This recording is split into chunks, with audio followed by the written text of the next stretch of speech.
Jūsų vizija, būtina mokesčių reforma, kokie pagrindiniai jos punktai būtų jūsų? Aš manau, mokestinės politikos atskaitos taškas turi būti, ko mes norim socialinių požiūrių iš valstybės. Mes norim kuo platesnio vidurinio sluoksnio valstybei, kuris yra kiekvienos demokratinės visuomenės stuburas ir pagrindas. Taigi, kuo mažiau žmonių, kurie būtų tiesiogiai priklausomi nuo valstybės, kuo daugiau žmonių, kurie būtų pajėgus įsigyti, išlaikyti būstą, auginti tiek vaikų, kiek jie nori auginti. Tai yra tikslas. Tada kaip tą didinti? Mes turim vieną vertus bėdą su viešuoju sektoriu, akivaizdų lėšų trūkumą. Beveik mažiausiai visoje Europoje surenkame nuo BVP į biudžetą. Ir po to turim nuolatinę diskusiją apie tai, kaip įmanoma išlaikyti viešasias paslaugas. Šitą reikia padidinti link, ne iki, bet link ES vidurkių. Ir tą reiktų daryti pirmiausia šiandien mažiausiai prisidedančios, tai yra turtingiausios visuomenės dalies sąskaita.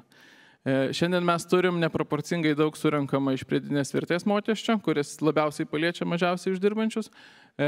Mes turim didžiausią iš visų pajamų rūšių apmokestinimą, tai būtent darbo pajamų, sutartinių darbo pajamų. Pavyzdžiui, jeigu mes išsimokam algą, jos apmokestinimas yra didesnis negu išsimokant tuos pačius pinigus dividendais.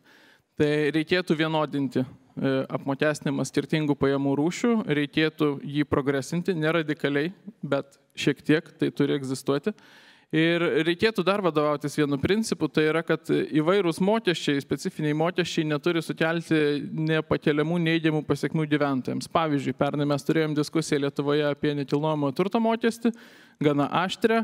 Nėra jokios problemos su pačiu nekilnojamo turto mokesčiu, jis gali ir turi egzistuoti, bet jis turi būti tebūnie visuotinis, bet tokio dydžio, kad niekada nepriverstų jokių asmenų atsisakyti savo nekilnojamo turto. Tas pats galioja ir su visais kitais turto mokesčiais. Ačiū. Bet man norėtųsi dar vieną dalyką paliesti, tai kad kalbėdami apie biudžeto surinkimą, mes turėtume tada kalbėti ir apie biudžeto švaistimą. Šiandien yra milžiniško masto biudžeto švaistimas, nebent tai yra sekantis jūsų klausimas, bet man nuo mažų dalykų, tokių kaip įvairiausi įvairovės pareigūnai valstybės įstaigose, kur ten paimsi per 20 įstaigų, jau turi milijoną per metus, iki tokių dalykų kaip vandens transportas Vilniuje iš ten 4 ar 8 milijonus, iki toliau jau tada nacionalinių stadionų ir viso kito. Vandens transportas įvairovės pareigūnams? Ne, aš tiesiog vardiju įvairiausias rytis, kur mes kiekvienais metais mėtome milijonus visiškai nereikalingoms arba antraeiliams neprioritetinėms išlaidoms. Tai šalia bet kokios mokesčių reformos turi būti kalba ir apie tai, kaip efektyvinti racionalizuoti išlaidas Lietuvoje. Tai skurdas praktikoje reiškiasi žmogui kuo? Mažėjančia perkamąją galia. Ir kas vyksta pastaraisiais metais, tai be abejo ekonomika bendrai auga, jos vaisiais naudojasi skirtingos visuomenės grupės, čia teisingai premjerė sakė, tuo tarpu augančias kainas, kas kartu neišvengiamai vyksta, jaučia visi.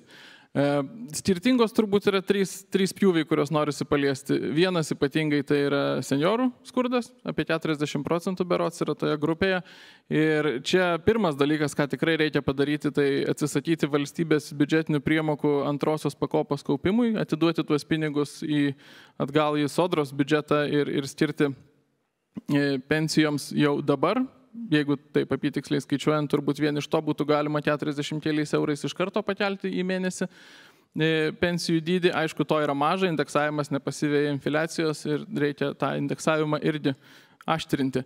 Kitas dalykas, čia jau toks labiau susijęs ir su nacionaliniais klausimais, yra masinė darbo imigracija. Masinė darbo imigracija, kolonizacijos mastai įgavusi šią kadenciją Lietuvoje. Jos ekonominis pobūdis, nors įteisinama ekonomiškai esą tuo, kad labai reikia Lietuvai masinės imigracijos, bet šiandien tapome top 5 berods ES nedarbo šalimi, tai yra turime didžiulį nedarbą Lietuvoje. Ir ką daro imigracija, tai tiesiog sudaro galimybės verslui samdyti mažai apmokamus žmonės, blogomis darbo sąlygomis, kuriais mielai sutinka būti iš Azijos šalių atvykę žmonės ir taip numušinėti darbo atlygį Lietuvoje. Blokuoti Lietuvos darbo jėgą jūs turite? Blokuoti perėjimą prie daugiau pridėtinės vertės kuriančios ekonomikos nuo dabar pigia darbo jėga pagrįstos ekonomikos.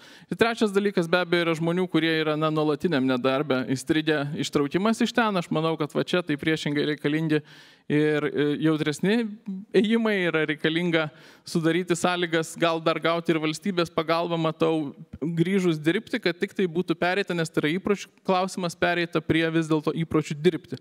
Ir be abejo skatinimas verslumo, atsisakymas, pavyzdžiui, pelno mokesčio mokėjimo iš anksto, kas yra išvis nesusipratimas. Tai dabar jau du dalykai. Nesu tikras, jeigu premjerė norėjo pasakyti, kad dėl masinės imigracijos nemažėja vidutinis užmokestis, tai aš taip manau neįmanoma su tuo sutikti. Jis auga mažiau negu galėtų tokiu atveju, nes yra akivaizdi tendencija, kad atvykstantis dirbti iš posovietinių Azijos šalių yra sutinkantis dirbti pigiau. Tobulas to pavyzdys beje buvo Vilniuje prieš porą metų, gal atsimenate vairuotojų streikus viešojo transporto, jie piktinosi viskuo ir sąlygomis ir atlyginimais. Visai nesnai buvo reklamos kampanija apie tai, kaip atvyksta, šiuo atveju iš Afrikos vairuotojai ir jie yra labai patenkinti ir sąlygomis, ir atlyginimais. Visada galit paklausti iš tos ryties profsąjungos atstovų, jie visada jums pasakys, kad niekas nebuvo pataisyta ir pagerinta, tiesiog dabar dirba žmonės, vis daugiau žmonių, kuriems viskas gerai, kurių lūkesčiai yra minimalūs. Ir prie tų lūkesčių yra pritaikoma ir Lietuvos visuomenė. O dėl ko aš prašiau žodžio, tai ponas Paluckas čia minėjo šeimos situaciją ir aš nežinau, kiek tą galima vadinti dėl skurstančių šeimų, bet apskritai dėl šeimų Lietuvai reikalinga drąsi ir drastiška turbūt programa investicijos į demografiją. Tai yra diferencijuoti pajamų mokesčius ir galbūt net pagalbą būstų įsigyti, diferencijuoti pagal vaikų skaičių šeimoje. Per pastaruosius 4 metus, per šios vyriausybės valdymo metus, imigracija įgavo tokį mastą, kad drąsiai vadinam ją kolonizacija. Kodėl? Gali skambėti baisiai. Per visą sovietinio okupacijos laikotarpį į Lietuvą atvyko virš 400 000 kolonistų. Tai buvo sisteminga politika, visi tą atsimena, istorikai nesiginčia dėl šitų skaičių. Per daugiau negu 40 okupacijos metų. Per šitus metus į Lietuvą atvyko 20 metais buvo berods 58 000 Lietuvoje nuolatos gyvenančių užsieniečių, šiandien turim virš 220 000. Galim atimti tą trečdalį, kurie yra Ukrainos pabėgėliai, mes nuolatos matom, kad yra pridengiama tai skaičiais ir tai vis tiek bus milžiniškas tempas. 23 metais buvo 67 000 berods imigrantų Lietuvoje. Šituo tempu mes per maždaug 7 metus pasiektume viso sovietmečio kolonizacijos mastą. Tai yra negrįžtami pokyčiai. Tai, ką sako premjerė, ta kvota 1,4%, jinai atitinka maždaug 40 000 žmonių. Atkreipkite dėmesį, 20 metais mes iš viso turėjome apie 60 000 užsieniečių Lietuvoje, dabar siūloma susimažinti iki to, kad per metus bus 40 000. Na tai gerai, tai tada tuos 400 000 kaip per visą sovietmetį tokiu tempu pasieksim per 10 metų. Ar tai labai kažką keičia? Nieko. Iš esmės tai yra šiandieninė migracijos politika, kurią labai kosmetiškai riboja, svarsto prieš rinkimus riboti, sakyčiau, dabartinė valdžia, yra Lietuvos kaip lietuviškos valstybės sunaikinimo politika. Kultūriškai lietuviškos Lietuvos neliks, jeigu šita politika tęsis. Ir šalia to yra be abejo nacionalinio saugumo grėsmės. Labai retai Valstybės saugumo departamentas viešai kritikuoja politikų sprendimus. Jūs tikrai tą žinot. Ir jau metus Valstybės saugumo departamentas vaikšto po laidas ir aiškina, kad neturi jokių galimybių patikrinti dėl pavojingumo visų tų žmonių, kurių 10 000 čia atvyksta pirmiausia iš Baltarusijos. Taigi tai yra ir karinė grėsmė. Ponas Sinica. Galiu. Su visų tuo sumažėjimų skaičiai išlieka milžiniški. Bus aišku įdomu pamatyti juos galutinius šių metų, bet neabejotinai jie daug panašesni į pernai negu į tuos laikus iki ateinančių tai konservatorių vyriausybei. Man yra keista keletas mitų šitoj temų, kurios normalu, kad kartoja vyriausybė, bet truputį keista, kad kartoja ir opozicijos atstovai. Pirmas dalykas, kad Baltarusijos piliečiai Lietuvoje nuo kažko bėga, suprask nuo Lukašenkos. Nebėga. Yra virš 60 000 Baltarusijos piliečių Lietuvoje šiuo metu. Į metus atvyksta vėl VSD vadovo žodžiai po Alytaus miestą. Iš jų 400 pateikė prieglobsčio prašymus, 200 prašymų buvo patenkinta. 200 iš 60 000. Visi kiti yra tiesiog ekonominiai imigrantai. Kartais yra sakoma, kad čia jie neteikia tų prašymų todėl, kad patogiau tada yra dirbti, jie iš tikro bėga nuo Lukašenkos, bet po to jie važinėja atgal į Baltarusiją, į diktatorišką režimą, kur yra absoliučiai pavojinga, jeigu tu iš tikro bėgi nuo to režimo.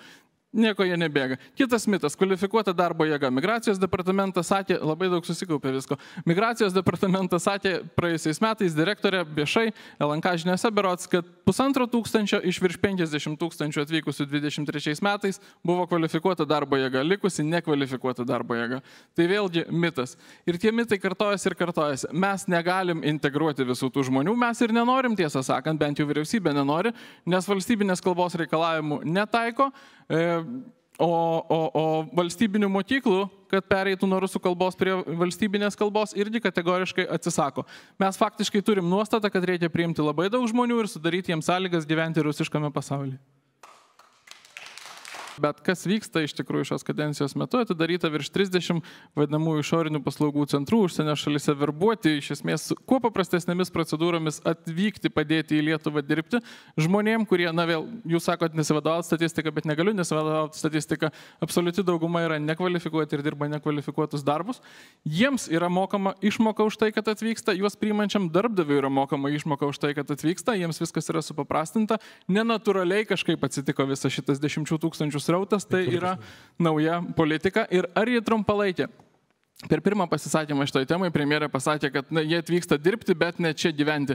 Apklausa Vilniuje, neprisiminsiu, kurios nevyriausybinės organizacijos prieš metus, pasakė labai aiškiai, 95% nori čia likti gyventi neribotam laikui. Jie čia ilgam. Pradėkim nuo pradžių.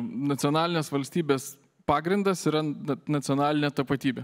Valstybė vien pilietiškumu, bet tapatybės išlikti negali. Tapatybės pagrindas Lietuvos bent jau atveju kalba ir istorinė savimonė.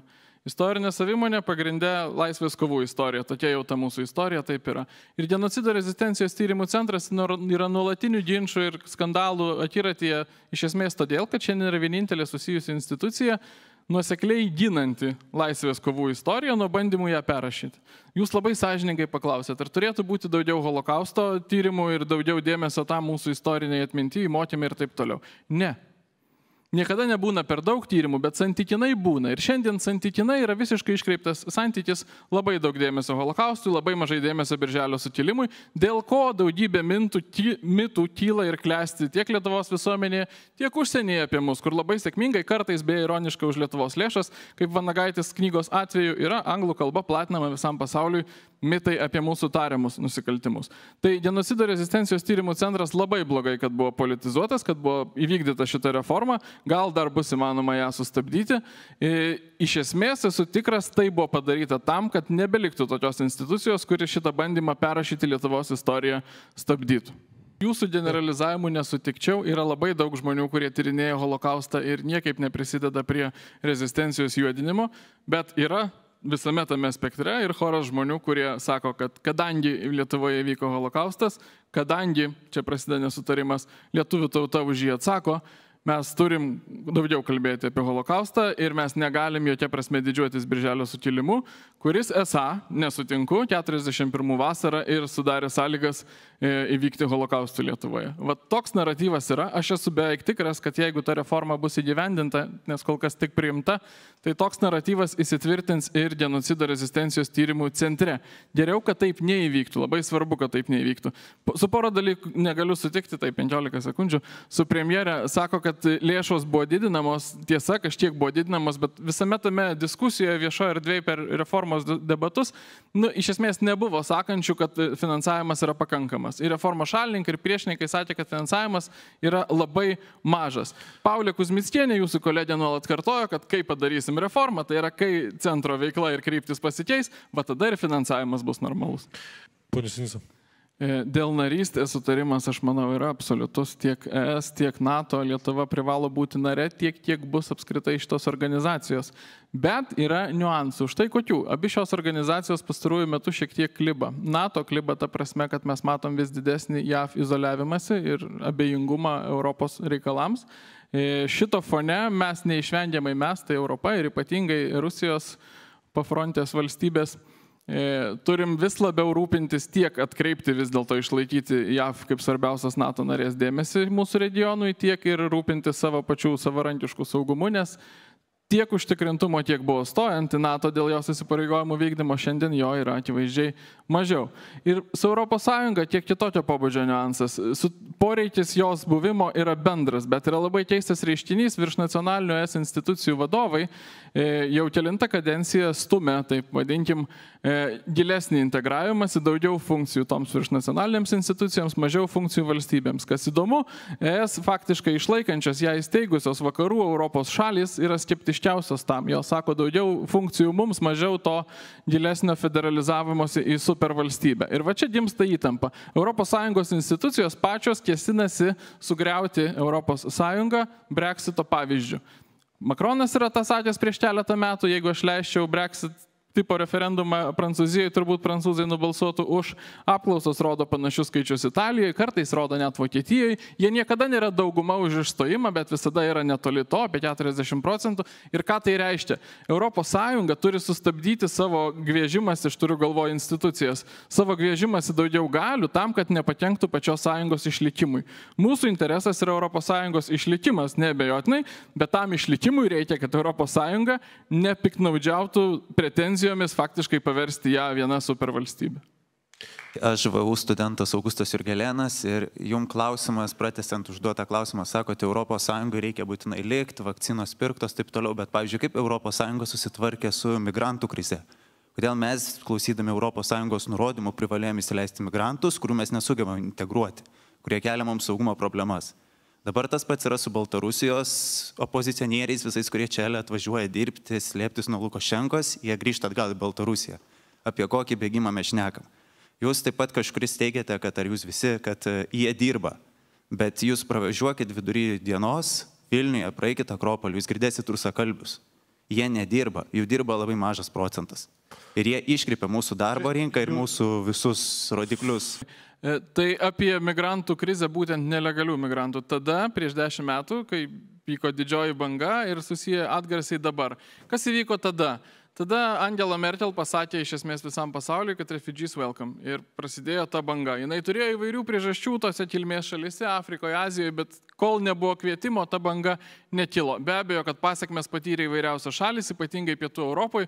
Ir tada jau tos šalys, pasiekmių valgytojos, atsiprašant, jos buvo priverstos reikalauti solidarumo, dalintis kvotas, taip toliau, galiausiai pasiekmes pasiekė ir mus. Vokietijos valdžios neatsakingumas sukėlė tą krizę ir tada visiems buvo įkištas per gerklę faktiškai solidarumas. Kas vyksta dabar? Kodėl tai vis dar aktualu? Nes praėjo faktiškai 10 metų, Europos parlamentas patvirtino dabar ES migracijos paktą. Daug kas tą paktą gyrė, aš manau, dabartinė valdžia taip pat. Sako, jis yra gana griežtas, numato vėl solidarumą, taip toliau. Yra ypatingai džiaugiamasi dėl tos minėtos instrumentalizacijos. Iš tikrųjų, Lietuvos valdžia pasiekė, kad toks išlyga, pavadinkim, atskiras statusas tame susitarime egzistuotų, bet jis taip pat neįgalina naudoti vienintelios prieš nelegalus veikiančios priemonės, tai yra apgręžimų. Neįgalina. Tame susitarime yra numatyta, kad instrumentalizacijos atveju yra galima griežčiau taikyti tikrinimus, greičiau visas procedūras vykdyti, greičiau deportuoti, bet visų vakarų Europos šalių patirtis aiškiai rodo, daugumos deportuoti nepavyksta. Deportuoti yra be proto sudėtinga. Įsileidai, problema bus labai sunkiai išspręsta. Vienintelis efektyvus būdas yra neįsileisti, o neįsileisti net instrumentalizacijos atveju tas ES migracijos paktas neleidžia. Ką aš tu noriu pasakyti, per 10 metų šituo klausimu, nelegalios migracijos klausimu, ES niekur į teisingą pusę nepajudėjo. Užsienio politikos tikslas turi būti didinti Lietuvos saugumą ir statusą pasaulyje. Ir vertybinė užsienio politika, kurią skelbė dabartinė vyriausybė ir kurios vienas iš ryškesnių puslapių buvo Taivano atstovybės įsteigimas, yra vienas didelis nesusipratimas. Kodėl? Todėl, kad įvertinkim geopolitinę situaciją. Lietuva turi vieną labai aiškų priešą, grėsmę, kuri yra geopolitiniuose koduose užrašyta ir niekaip nepasikeis dėl trumpalaikio aplinkybių, tai yra Rusija. Rusija visada kels mums grėsmę. Jokia kita šalis mums visada nekels grėsmės. Dėl aplinkybių šiandien mums dar aiškiai grėsmę kelia Baltarusija, tai yra faktiškai šalis agresorė, mūsų kaiminystėje čia pat, mes turim tą irgi turėti galvoj. Šitą turėdama Lietuva turi labai daug, taip sakant, savo lėkštėje rūpesčių ir ieškoti proaktyviai priešų visame pasaulyje prasmės nėra. Gražu yra tai vadinti vertybinę užsienio politiką, bet po to slepiasi tiesiog cinizmas. Berods Matas Maldeikis yra Žinių radijoje atvirai pasakęs, kad mes tikėjomės tuo užsidirbti Vašingtono daugiau dėmesio ir tokių teigiamų taškų, todėl tą ir darėm. Nežinau, ar tas rezultatas pasiektas, bet labai lengva savo patiems visiems atsakyti. Pasaulyje yra daugybė diktatūrų, daugybė žmogaus teisų pažeidimų, daugybė panašių dalykų, kuriuos, teoriškai galima nuolatos nenustojant reaguoti. Faktiškai koalicijos sutarty šios buvo įrašyta, kad vertybinė užsienio politika reiškia, kad bus kovojama už demokratiją ir žmogaus teises visame pasaulyje.